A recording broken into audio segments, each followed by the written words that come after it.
అండి అందరికీ నమస్కారం వెల్కమ్ టు చిన్నారి వంటిల్లు ఇప్పుడు మేము రాగి లడ్డు ప్రిపేర్ చేస్తున్నాం సో దానికోసమని రాగి పిండి తీసుకున్నాము ఇది రాగి పిండి సో అది ఎంత అంటే మేము ఈ గ్లాస్ తో 2 గ్లాసెస్ ఆఫ్ రాగి పిండి తీసుకున్నాము సేమ్ ఇదే గ్లాస్ తో 1.5 గ్లాస్ షుగర్ తీసుకున్నాము అలాగే కొన్ని డ్రై ఫ్రూట్స్ అలా చిన్న చిన్న కట్ చేసి పెట్టుకోవాలి ఇంకా నెయ్యి ఇది మేము ఆల్రెడీ హోమ్ మేడ్ ఘీ ఎలా ప్రిపేర్ చేసుకోవాలో వీడియో చేసామో డిస్క్రిప్షన్లో లింక్ ఇస్తాము మీకు కావాలంటే ఒకసారి చెక్ చేసుకోండి సో ఇప్పుడు ప్రాసెస్ ఏంటో చూద్దాము ఏంటంటే నెయ్యి వేసుకొని ఈ రాగి పిండిని మంచిగా మనం రోస్ట్ చేసుకోవాలి మీకు చూపిస్తాము సో ఇప్పుడు ఏంటంటే మేము స్టవ్ ఆన్ చేసేసుకొని గిన్నె పెట్టుకున్నాము ఇప్పుడు నెయ్యి వేసుకుంటున్నాము దీంట్లో ఫస్ట్ కాజు బాదం ఇవి మాత్రమే దానిలోకి బాగుంటాయి సో ఇవి వేసేసుకొని దోరగా వేయించుకోవాలి అంటే గోల్డెన్ బ్రౌన్ లైట్గా వచ్చేంత వరకు కొంచెం రోస్ట్ చేసుకోవాలి మీకు రోస్ట్ చేసుకొని చూపిస్తాము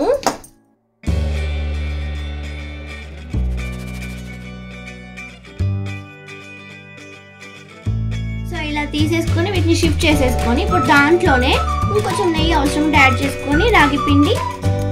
ఫ్రై చేసుకోవాలి సో ఇప్పుడు సేమ్ అదే ప్యాన్లోకి ఇంకొంచెం నెయ్యి వేసుకొని ఆ రాగి పిండి కూడా వేసేసుకొని ఇది కూడా మంచిగా రోస్ట్ చేసుకోవాలి సో ఇప్పుడు వేసాం కదండి పిండి అందులోకి వేసుకున్నాక కలుపుతూ ఉండాలి లేకపోతే ఏంటంటే కింద అడుగంటిపోతుంది ఇదేంటంటే జస్ట్ మంచిగా రోస్ట్ అయ్యి మీకు తెలిసిపోతుంది అది ఆ తర్వాత దాన్ని తీసి పక్కన పెట్టేసుకోవాలి మనము సో ఇది ఇంకా కొంచెం మంచిగా రోస్ట్ అవ్వాలి సో ఈ లోపు మీరు ఏంటంటే షుగర్ ఉంది కదండి అది మనం గ్రైండ్ చేసుకోవాలి పౌడర్ లాగా మేము పౌడర్ చేసుకొని చూపిస్తాము సో ఇది మేము ఒక 5 మినిట్స్ వరకు ఇట్లా కలుపుతున్నామండి అప్పుడు రెడీ అయిపోయింది సో ఇప్పుడు ఏంటంటే మీకు నెక్స్ట్ ప్రాసెస్ చూపిస్తాం మేము సో ఇది ఇందాక రోస్ట్ చేసుకున్నాం కదండి రాగి పిండి దాన్ని ఒక ప్లేట్లోకి వేసుకొని దాంట్లోకి మనం గ్రైండ్ చేసి పెట్టుకున్న షుగర్ పౌడర్ ఉంది కదా దీన్ని కూడా వేసుకోవాలి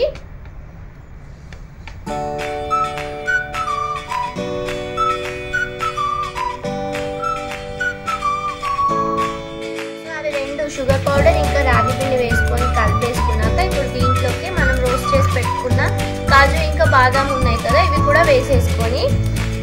కొద్దిగా నెయ్యి యాడ్ చేస్తూ మనం ముద్దలు లడ్డూలాగా చేసుకుంటాము మీకు చూపిస్తాము చూడండి ఎలా చేస్తామో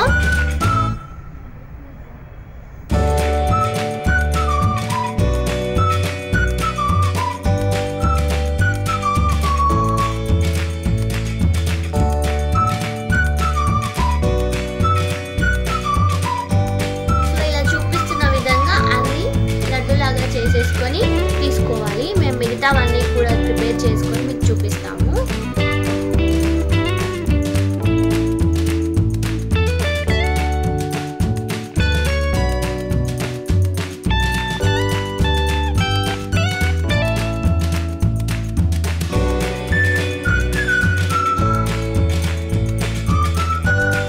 సో చూసారు కదా అలా కొద్దిగా నెయ్యి యాడ్ చేసుకుంటూ ఇలా లడ్డూలాగా ప్రిపేర్ చేసుకోవాలి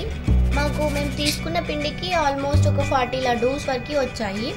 సో మీరు కూడా ట్రై చేయండి ఇది ఏంటంటే చాలా బలం అన్నమాట హెల్త్కి రాగులు ఈజీగా ఇలా తినడం ఇష్టం లేని వాళ్ళు ఇలా లడ్డు ప్రిపేర్ చేసుకొని తినొచ్చు షుగర్ ప్లేస్లో కావాలంటే బెల్లం కూడా యాడ్ చేసుకోవచ్చు ఆరోగ్యానికి మంచిది ఇంకా టేస్ట్ కూడా చాలా అంటే చాలా బాగుంటుంది సో మీరు కూడా ట్రై చేయండి తప్పకుండా